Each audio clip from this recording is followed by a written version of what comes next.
Hello and welcome. Welcome to this webinar series, a webinar for New Brunswick businesses. Um, my name is Thomas Raffi. I'm the CEO of Conseil économique du Nouveau-Brunswick. We're a network of entrepreneurs and businesses that aim to propel the New Brunswick economy. And if you're watching this video, it means that you're in business here in New Brunswick and you're looking for answers to questions for your business as we're all facing an unprecedented situation due to COVID-19. These are very difficult times for you and your business, but you're not alone, and we're here to help you. And as the saying goes, that together we can go further, this series of webinars that we're launching is a product of a collaboration between Conseil économique du Nouveau-Brunswick, Opportunities New Brunswick, CFIB, the New Brunswick Business Council, Atlantic Chamber of Commerce, and many other partners and networks that are here to support you. And the objective of these webinars is very simple. One video every week with a panel of experts to answer questions on subjects that are important for you. However, I must admit something is that we will not answer all the questions that you have, but rather the ones that are frequently asked and the ones that you will share with us. So please feel free to share your questions in the comments on social media, or email them to us, or even to contact the panelists who will speak today. So this first episode is dedicated to questions regarding human resources, which is a very important topic for all the employers and all businesses. And today, I'm very happy to be joined by experts and people who know their stuff and are very qualified to answer your questions. And the first one is Kelly Van Buskirk, a partner from Lawson Creamer. Good morning, Kelly. Hey, good morning, Thomas. Thank you for inviting me to participate today. Thank you for being with us. Then we have also Micheline Roy, president and co-founder of HR Reflexion RH. Bonjour, Micheline. Good morning. How are you? Thank you. Good. Thank you. Thank you for being with us. We're also joined by Tim Peterson, vice president of prevention of WorkSafe NB. Hi, Tim. Good morning. Thank you for having me. Thank you for being with us.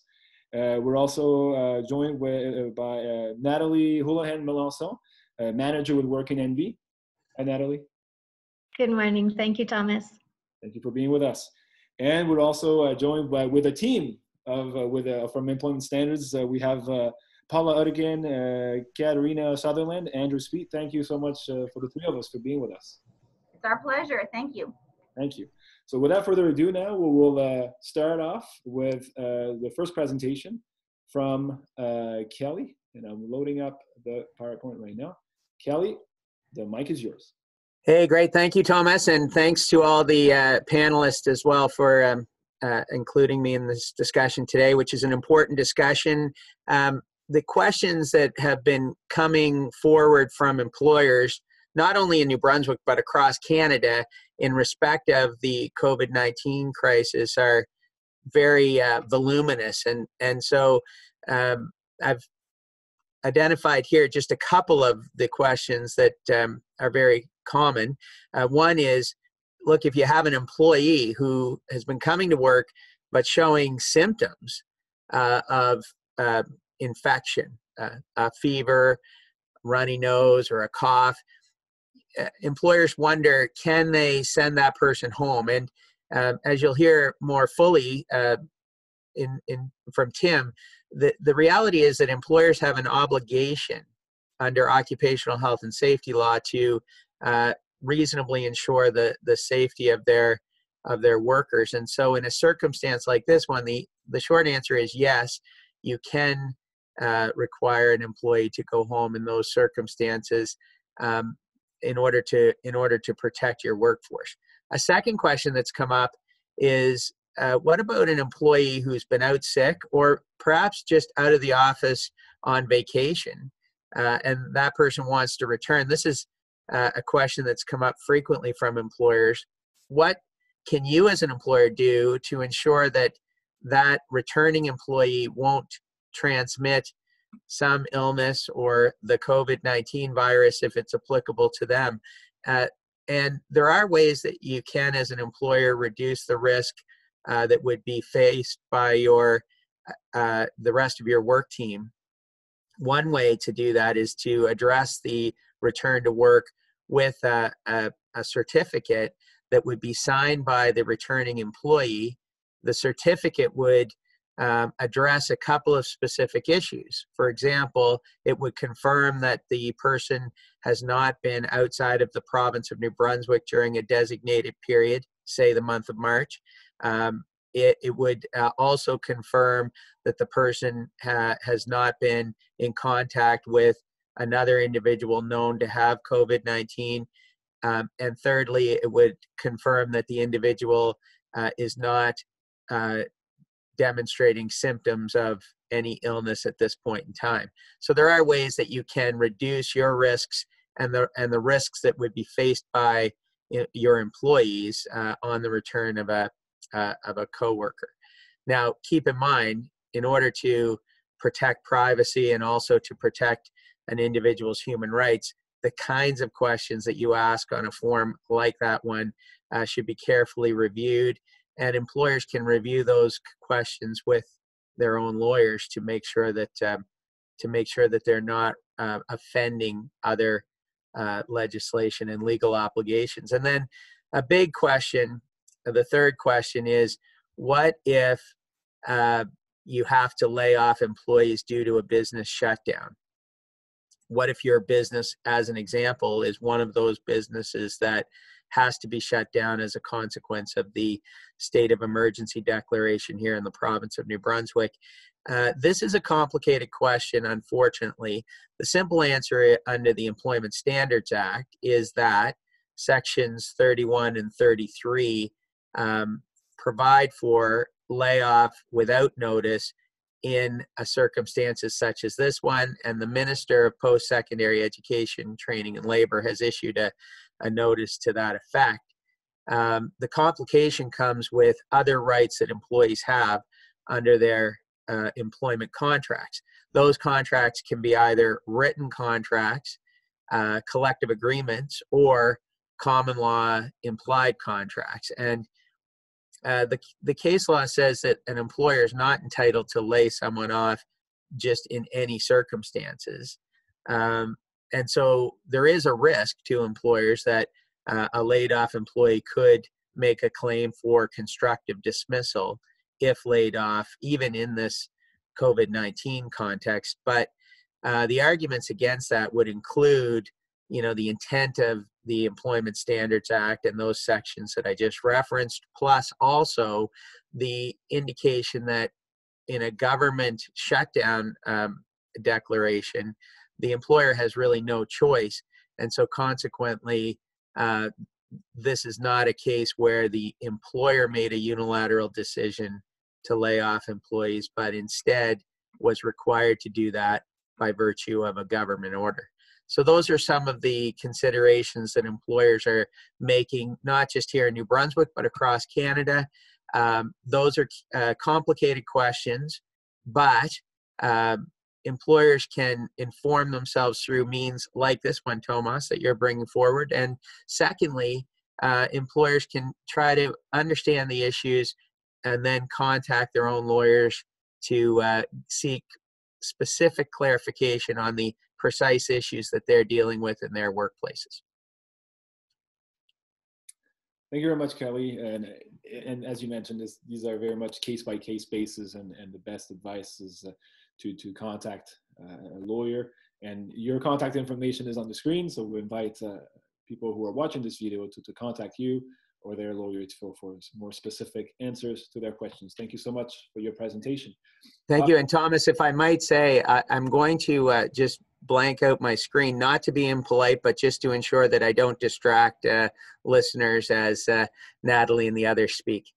Thank you very much. Very considerate of you. Thank you. Merci. And then we'll go for our next presenter is Micheline Roy. And Micheline will talk to us about managing telework. How do you manage a team that is working from home? Micheline, the mic is yours. Well, good morning, everybody. I guess it's appropriate for doing this each from our own respective workplaces or home, whichever we are right now, given we're talking about telework. So this morning, I'm going to address with you 5 tips that you need to implement if you're going to go down the telework option at this present time. I do believe that this is unprecedented. We haven't seen this ever in the history of, since I've been in HR anyways, where such a situation has arisen where we need to ask people if possible, to go and work from home. Given the first thing that we need to explore together, and as an employer, you need to put some thought into, is this an option? Can I ask my employees to work from home at this given time? Given the type of work that you do, given the sector that you're working in, given what's going to be required for your employees to be able to work from home, that is the first thing as an employer that you need to reflect on. If you're going to go down that road of teleworking, you need to understand that some people have never been exposed to that context. So therefore, for them to start working at home is already very strange compared to what they already know when they go into work in the morning from 8:30 to 4:30 or 5. So that's the first thing we need to consider. One, is it a possibility? And two, understanding that your employees are not used to this type of work. So if you're going to go down the telework option, the first thing we recommend that you do is during the process and during the time your employees are going to be working from home, you need to stay in touch. You need to communicate with them on a regular basis. You need to do this in order to allow some sense of normalcy to the work environment and create that sense of belonging, because it's important to understand that right now, we hear a lot from employees, why am I doing this? What is the sense of purpose that I'm getting working at home while the rest of the world is dealing with issues bigger than we are? So if you're going to send people at home to work and ask them to work from their own environment, you need to find a way to implement a routine with them. You need to find a way for them to feel like they belong to a team, even though they're still working from home individually. So that's going to be very, very important in having success in having people work from home. And now the second question that comes along with that is, how do I do this? How do I keep in touch with my employees? How do I keep them engaged while they're all working in different parts of the world or even different parts of the same city? So we need to understand that with technology now playing a big role in our workplaces, that would be your go-to tool. You need to understand that we could create some Facebook discussion groups. We can hold virtual meetings like we're doing today. We can send messages to each other via email, via Skype. We can actually post photos of people working in different work areas and make nice, interesting collage where people kind of share what they do during the day, how they envision working at home, and show you what their surrounding looks like. Because it's really important to keep the communication lines open when we do telework, because that's the key to being successful in keeping your employees engaged. Because at this point in time, that's going to be your priority. And you need to understand that they're not working in a normal context. What we're going through right now is surreal from a standpoint in HR. And it's becoming really a challenge to be able to manage all of these people that are spread all over the place, but yet still working for you. So for me, you need to look at all the technology, all the tools that are out there. And don't remember the good old phone. You know what? We can pick up the phone and call each other once in a while. We tend to step away from that because of technology. But it might be nice once in a while to pick up the phone and just check in on your peers. Check in as a team also. So that for me is the ways that we need to look at so that we can allow people to remain in touch during this pandemic. Now, the third question that arises a lot is, if I'm going to send you home to work, how am I going to make sure that you're working? Well, as an employer, you are responsible to set expectations for your employees from the get-go. You have to set clear objectives. You have to make it clear as to, you're working from home. This is how many hours I'm expecting you to put in this week or per day. And you need to understand that if your employee is at home with 2 or 3 toddlers running around, with a partner working from home also, with the television coming on, with the washer and dryer going off, you need to understand that the employee may not be able to devote 7.5 hours a day to working behind the screen. Not because they don't want to, because given that the context that they're working in right now is not necessarily always conducive to being allowed to give you 7.5 hours a day of work. So that's the first thing you need to have as discussion. How many hours a week are you expecting from me? What results do you want from me? What are the outcomes that we're looking for? Even though we're working from home, we still have work objectives to reach. We still have to deliver results. We're responsible at the end of the week to do what we have to do. So what would that look like if I work from home? But as an employer, it's your responsibility to set those standards. How are you going to know that I'm working behind the screen? How do I make myself present during the workday? What type of system am I going to have to log in, log out so you know that I've worked so many hours a week? Because again, if you're being paid to stay home and work, we expect some work out of the employee, which is absolutely normal. But again, understand the context is different. What about break times? At work, we do have breaks where we kind of step away from our computers and our phones and go grab a coffee, go say hi to a colleague. What will that look like working from home? You have to establish clear break times and make sure that your employer is also aware of that. That's important too. Fix regular meetings during the week or the day to make sure that people have the opportunity to get back together as a group and talk about where they're at, what's being accomplished. Look at your reporting system. How am I supposed to report back to you as my supervisor or my leader or even the owner during this time? What type of reporting system are we going to put in place? Is it an activity report at the end of the week? Is it a call every Wednesday? So what would that look like, those regular meetings? Because right now, we don't have the luxury to just pop our heads into the office and say, where are you at on that project? When is it going to be ready? When is it going to come along? So we need to be very clear on what does it mean to work from home and what do I expect from you as an employee, and vice versa. The employer also has to set expectations with his employee, understanding this new context that we're navigating in right now. And that is the area where we're having the most challenges right now, is setting those expectations versus reality. So we need to put a lot of thought into this as we move forward. The fourth question that we're being challenged with right now is, how will I ensure that my employee is really being productive and working from home? Well, we call that, first of all, measurements, and second of all, provide them with the proper tools.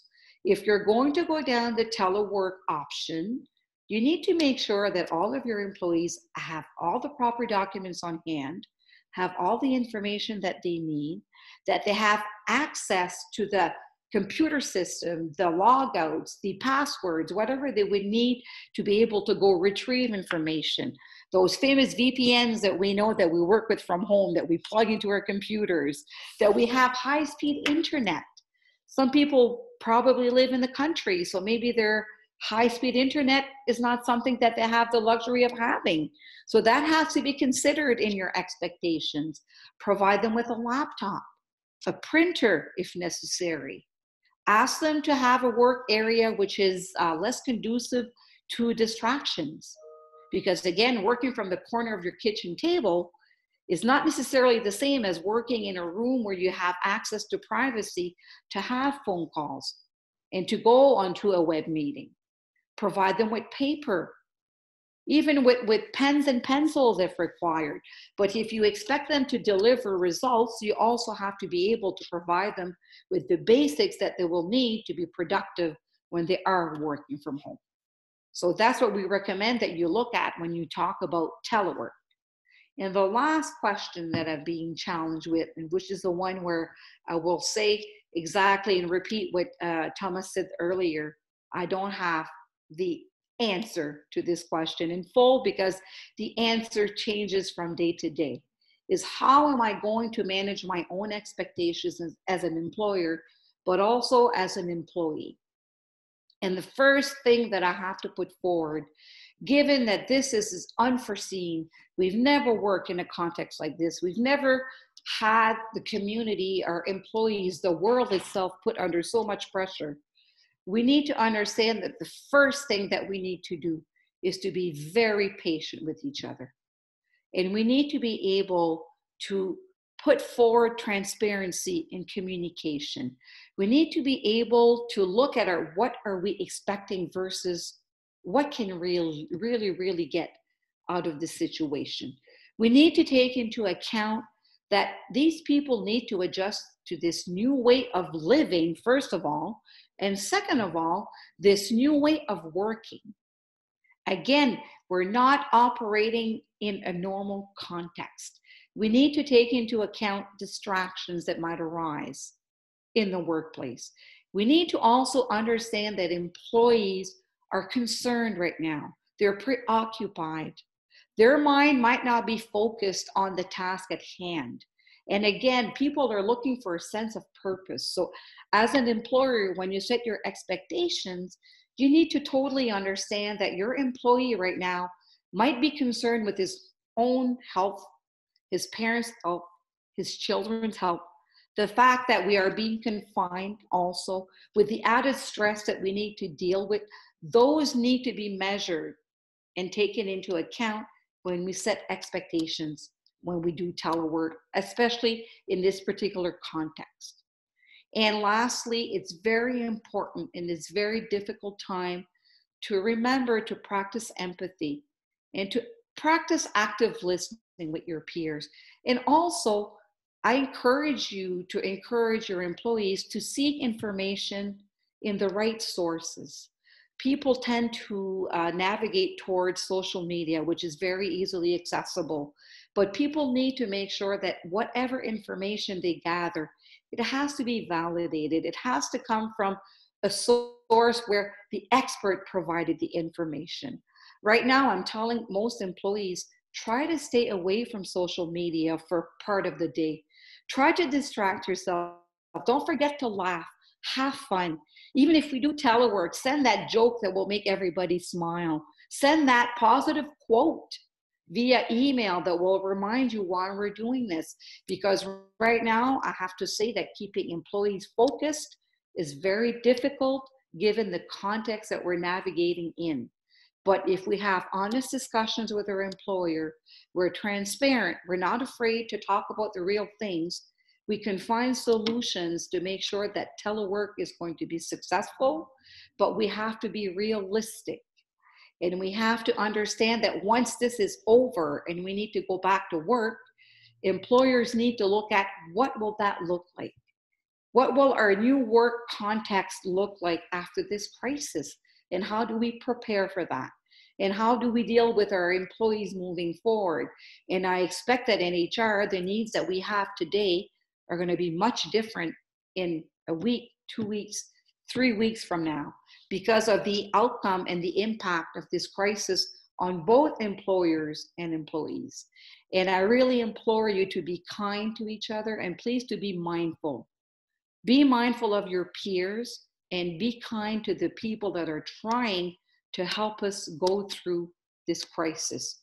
Because we need to think of our healthcare system, we need to think of the people in place, and as an HR person, we also need to make sure that we do our part to protect each other so that we have jobs to go back to in the future. That is really important. Thank you very much. Thank you very much. Thank you, Micheline, for your the information that you've shared, the tips and advice, but also your words of wisdom to really make sure that as employers, we keep in mind that, as you mentioned, this is a major adjustment, not only for the workplace, but also for the personal space for people, for everyone in our province, everyone in Canada and the world. So we have to practice empathy, we have to practice open communication, and for employers to really open the channels to be in contact with their employees, but also to show them that they're here to listen and to understand, and they're understanding their situation, and to put some realistic expectations on them and the team. If anyone has any questions and information, if Micheline's contact information are on the screen, feel free to contact her by phone or email. And this presentation will also be available for download along with the notes. So merci. Thank you very much, Micheline. Thank you. Our next presenter is Tim Peterson from WorkSafe NB. Tim, the mic is yours. Well, thank you very much, Thomas, and thanks again for inviting WorkSafe to participate. Pleasure for us to be here. As I'm sure everyone can appreciate, we have been receiving hundreds of inquiries related to COVID-19, and some of them are fairly unique. But today, I thought it'd be good to just share a few of the most common questions that we're getting. Just a cautionary note right up front. It is, as we all know, a continuously evolving situation, and we receive new information every day, and sometimes that information changes some of the answers that we have. Just as an example, we're expecting revised statement from Public Health Agency of Canada later today, and we make reference to their recommendations and standards in a lot of the work that we do. And to the extent that they have significant changes, that can change some of the recommendations that we have as well. So just to note that that could happen. So probably the most common question that we're getting these days is, how do we in fact keep our workplaces safe during COVID-19? What are some of the tips or recommendations that WorkSafe would have? One of the things that we're doing ourselves at our own workplaces that we recommend that all workplaces adopt is an employee screening process. So that would be for not only visitors coming into your workplace, but also for your staff, so that you understand right up front if anyone's had any exposure or have any symptoms of COVID-19. We do have a sample screening tool that you can access through our website at worksafenb.ca. As I mentioned, we follow Public Health Agency of Canada, and we recommend that workplaces go to their website as well. There are many recommendations there to help you improve health and safety during this crisis.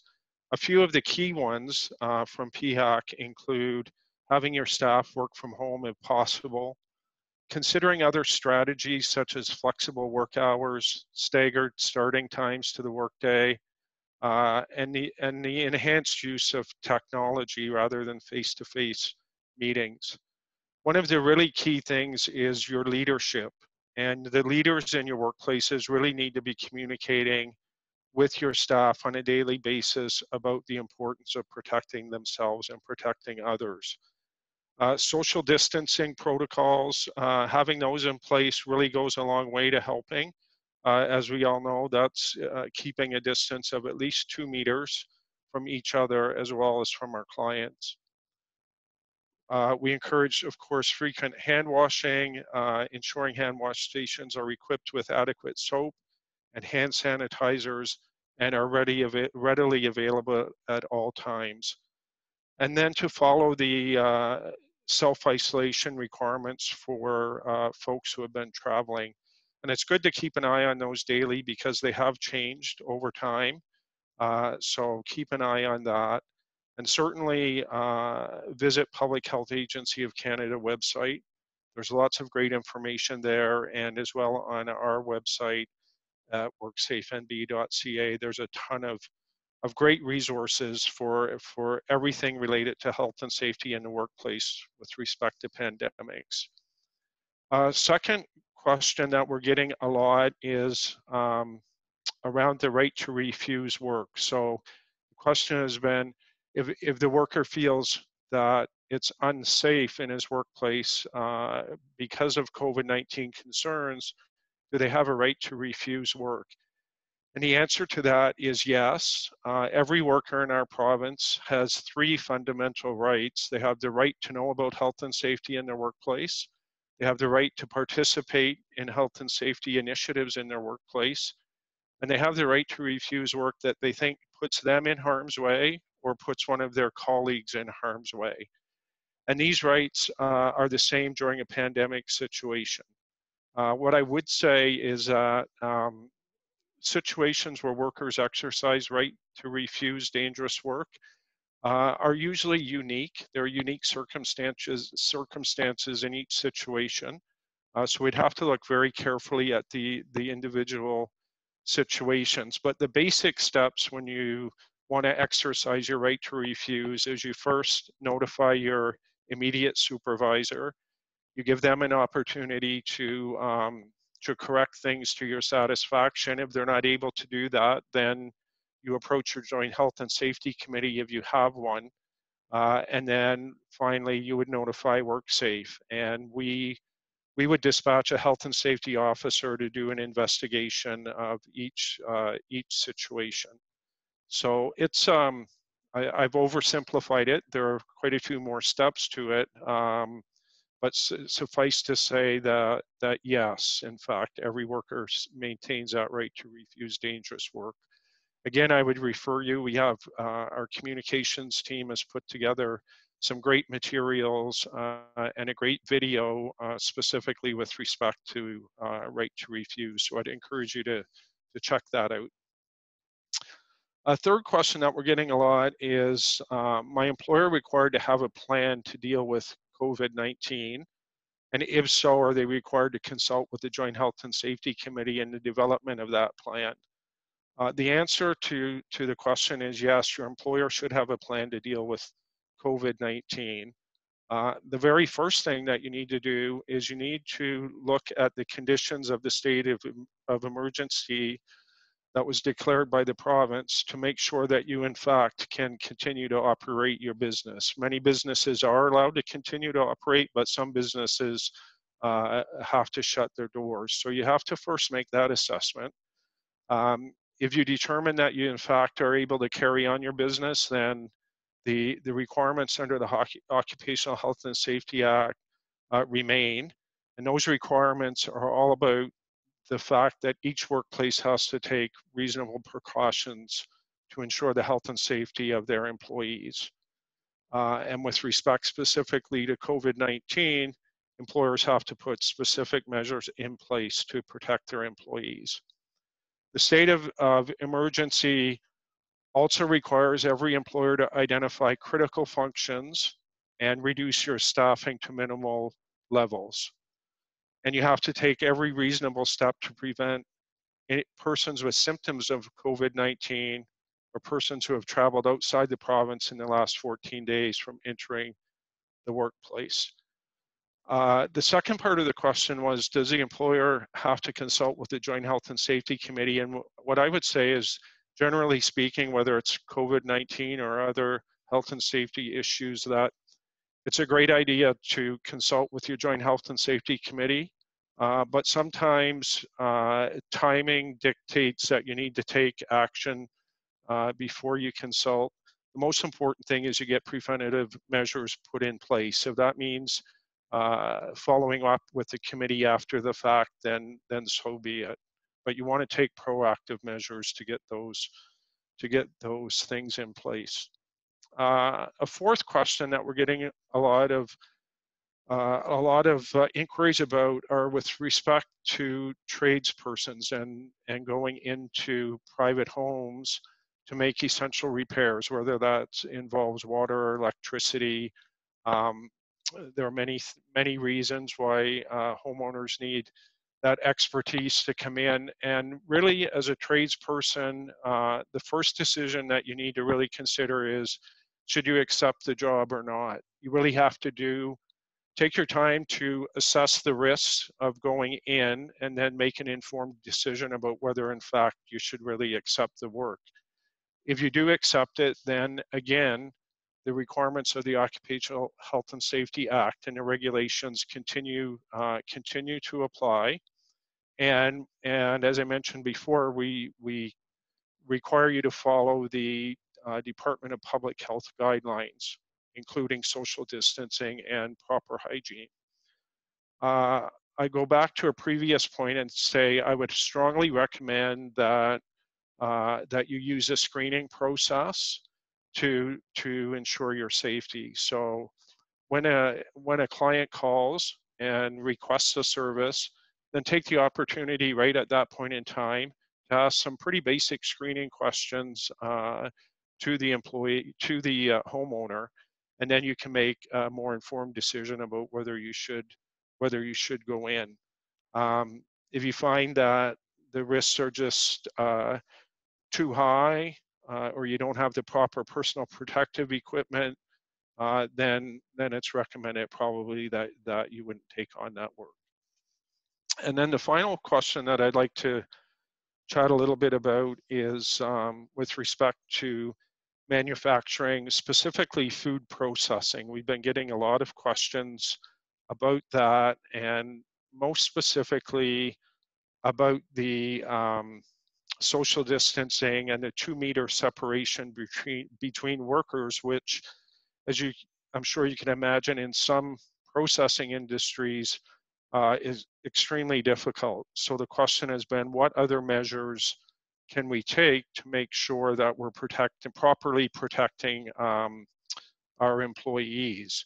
So I would just caution before I get into this that the alternate measures that I'm going to talk about really are secondary. So it should be primarily, the first thing is create that distance. But if it's just not practical, then here are some things that you can look at. But go back to the declaration of the state of emergency just for a minute. The workplace must ensure they take every reasonable step to, number one, prevent employees or others that have been exposed from being in the workplace, prevent employees or others that have returned to the province in the previous 14 days from entering the workplace, and ensure that you've reduced your operation to the critical functions necessary. The second thing would be complete a risk assessment to determine what type of engineering or personal protective equipment controls would be necessary. So if you can achieve the distance, so the 2-meter distancing, then look at things like installing physical barriers such as plastic guards to ensure employees avoid close contact. Or as an alternative to that, you can look at the various types of personal protective equipment that are available. This would include things such as surgical masks, nitrile gloves, and goggles or face shields.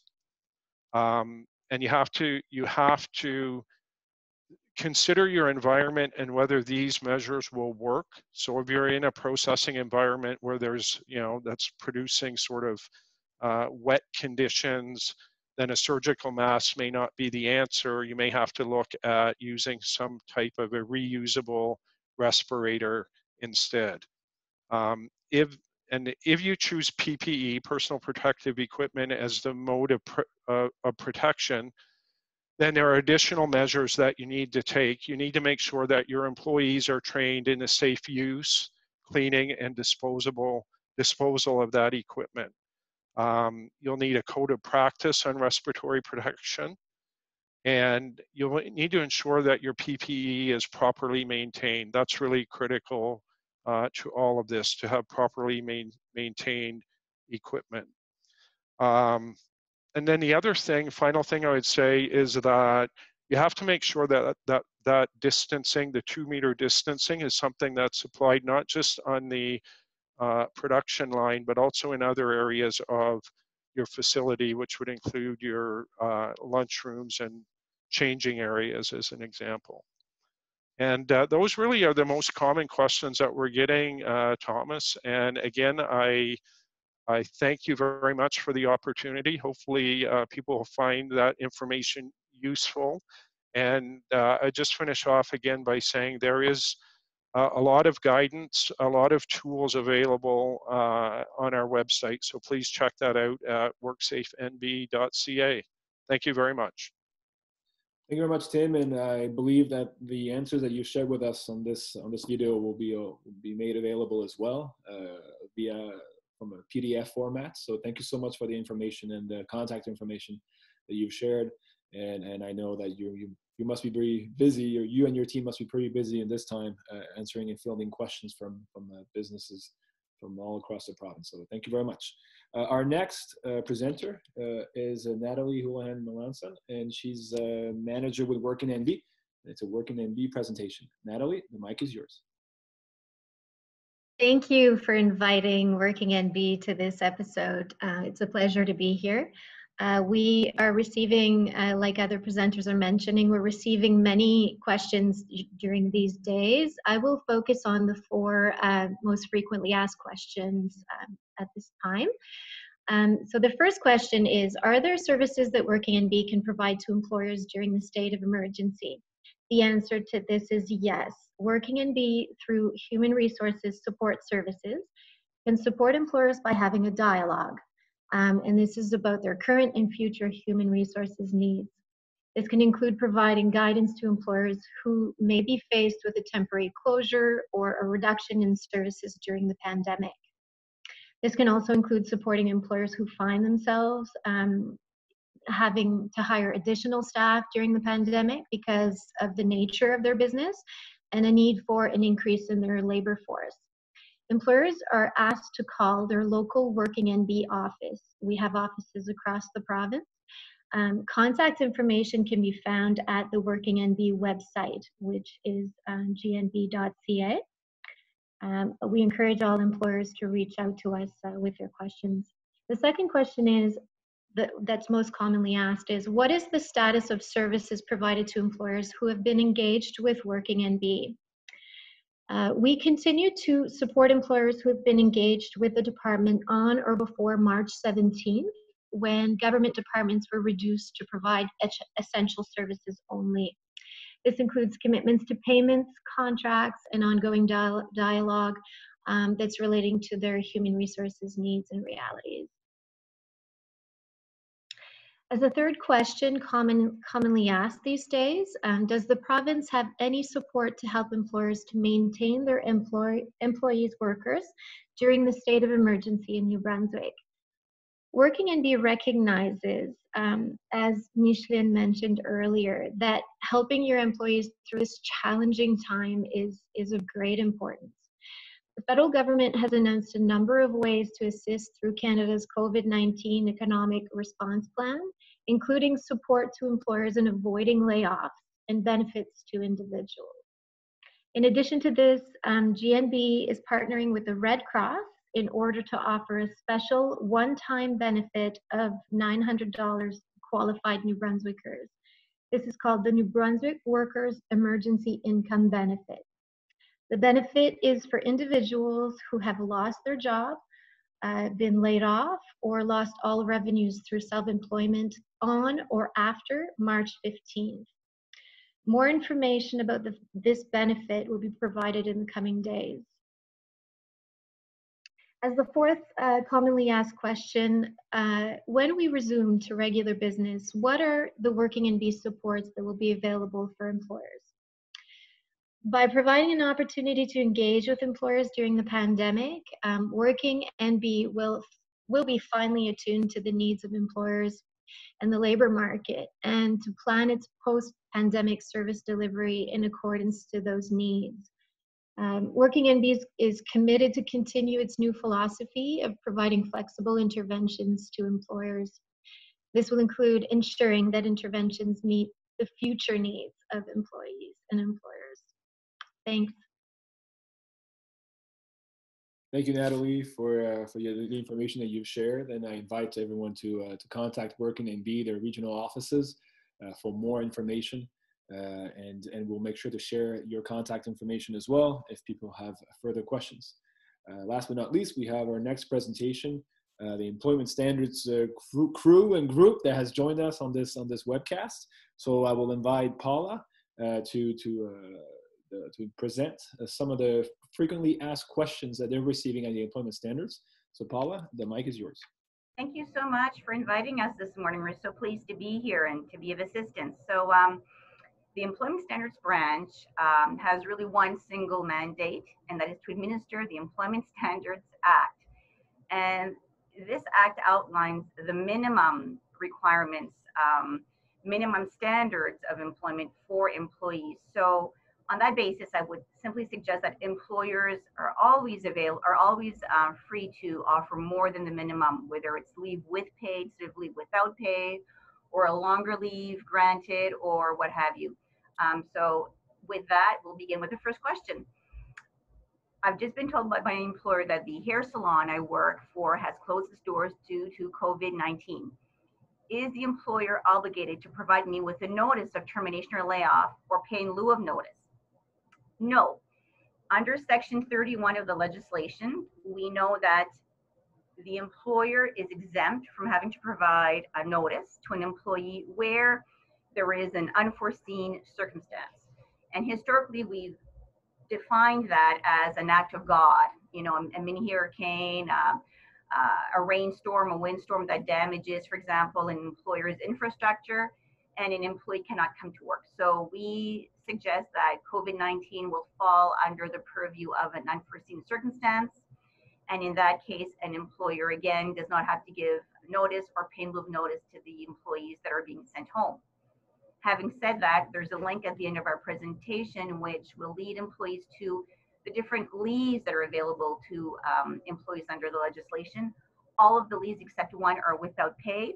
So an employee might look at something like a family responsibility leave. If they have kids at home, they have to take care of anyways when they're being sent home, which is 3 days per year without pay, or sick leave, which is 5 days without pay per year as well. And there's all of them are listed under our website. So there's a whole slew of them. Question 2, my child's daycare has closed its doors as directed by government, and I am now forced to stay home. What are my rights and what am I entitled to under the Act? So there again, we're looking at Section 31.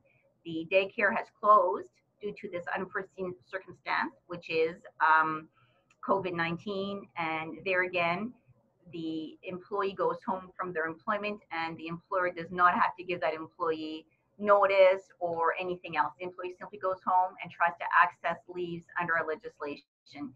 And again, it bears repeating that the employer can give better than the minimums under the legislation. Question 3, is the Employment Standards Branch still offering all of the services ordinarily provided to the public? No, we're down to essential services only. So our physical offices, regional offices are all closed. Everybody's working from home. Because we're a complaint-based legislation, employees are still filing complaints, and we're still processing those and sending them to officers to investigate. As well, we're taking inquiries, email inquiries, telephone inquiries. We're getting a high volume of those calls. Folks can contact us on our toll-free English line at 1-888-452-2687. So we're answering inquiries within the same day. Same business day is our motto right now. So we're trying to be prompt and returning inquiries and phone calls and emails. And again, we are accepting complaints, but apart from that, we're not doing any non-essential work at this time. Question 3, is the Employment Standards Branch still off? No, question 4, sorry. Does my employer have to provide me with at least 1 day off per week? So yes, under section, I believe 17 of the legislation, an employer must provide 1 day of rest after 7 consecutive days of work. However, in that section, it also states that an employer, where, in the opinion of the director, where they are required to cope with an emergency, then they don't have to provide that day off, and the employees can work nonstop every day. And in this case, we've received a few requests from different organizations saying we need an exemption, we need to keep people working 7 days a week. And we have provided that exemption because A, the director or the deputy director agreed that there is an emergency, being COVID-19, and B, employees are required to work due to the emergency. So something in writing to us, it doesn't have to be anything long, something in writing describing the emergency, COVID-19, the list of employees who are required to work, and we will respond accordingly. Question 5. I operate a small restaurant and I'm forced to close my doors because of COVID-19. Can I force employees to take their vacation time instead of laying them off? No, you can't. That is section 26 of the Act that speaks to vacation time. The vacation period is seen as being between the beginning of July to the end of October in a given calendar year. So during that time, ordinarily, employees reach out to their employer and say, I'd like to take these 2 weeks off. The employer agrees. Operational requirements permit this to take place, and the employee goes off on vacation. In these circumstances, we're saying You still can't force your employee, but please have the conversation with your employee. If they have a vacation bank that's built up, I'm sure the employee would rather take the vacation time when they're being sent home rather than being laid off without pay or only being able to access EI benefits, okay? So can't force them, but have the conversation around vacation time. Question 6, I have kids at home. How can I measure the time actually spent working when I'm caring for my kids? Well, you take a logbook, you take an old-fashioned piece of paper, and you jot down your time worked between interruptions. It's the best you can do. If you have a computer at home, you can certainly do something online in terms of tabulating your time. But again, that is the best that you can do. So in a given work day, you may not be able to put in all of your time if you have young children.